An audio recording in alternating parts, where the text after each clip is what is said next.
overarching point would be to plan ahead and know what you're trying to achieve before you start down the process. So that will involve analysing the terms of the contract, so knowing what contractual terms you have and knowing what changes you're trying to make, knowing what the implications are of making those changes, be they unilateral changes, i.e. one-sided changes, or changes by agreement, knowing what the implications are, and knowing that ultimately you may be hiring and refiring, so dismissing and re-engaging if you end up going down that route. Essentially, there are three ways of changing terms and conditions. The first is a unilateral variation, a one-sided change. That can be either with or without the contractual right to do so. The second way of changing terms and conditions is by mutual agreement, and that's always the most preferable way of doing it. And the third way of changing terms and conditions is by dismissing and re-engaging on new terms, hiring and firing. In terms of the starting point, you need to know whether the contractual change is necessary. And the first thing you would do is think about what it is you're trying to change. So are you trying to change a person's salary? Are you trying to change their notice period? Are you trying to change their restrictions? Are you trying to change contractual benefits? What are you trying to do? And that's something that is sometimes missed, even though it's desperately obvious, exactly what it is you're trying to do.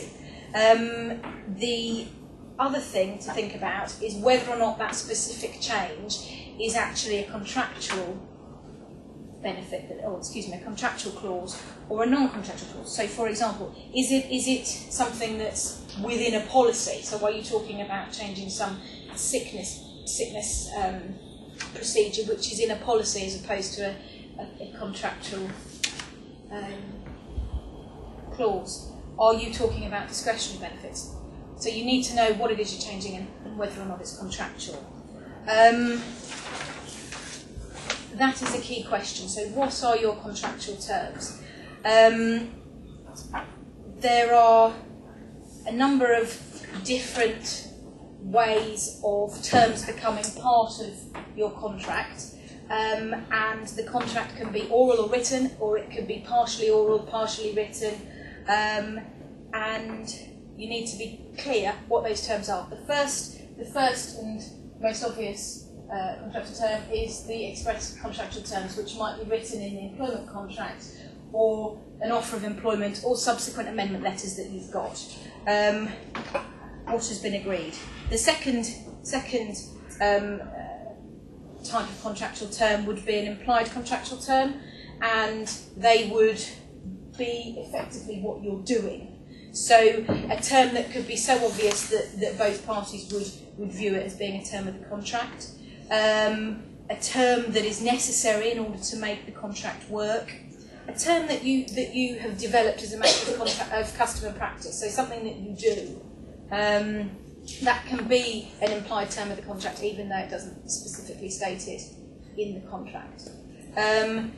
You need to look at what the parties are doing as well as what the contract says. And again, it sounds obvious, but quite often if you're not involved in the day-to-day running of the particular department, you might assume that something doesn't happen in a certain way and find out that it does, or vice versa.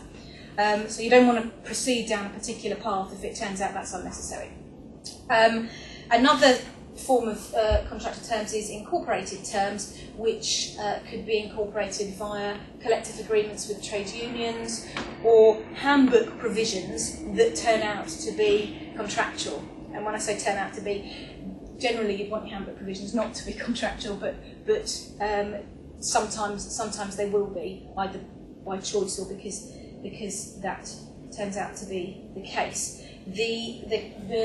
The case of Keeley against Fosterott, which is up there, was entirely that situation where the handbook provisions were found to have been incorporated into the contract.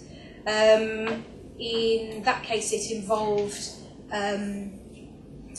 redundancy payments, enhanced redundancy payments, which were included in the terms of the handbook, and the fact that the document said, well, the document didn't say that it was non-contractual, but the fact that the document actually included non-contractual documents as well as contractual documents didn't prevent the enhanced terms from being contractual. As a practice point, in terms of enhanced redundancy payments and certain other discretionary terms, if you want them not to be contractual, say it and make sure that it's clear.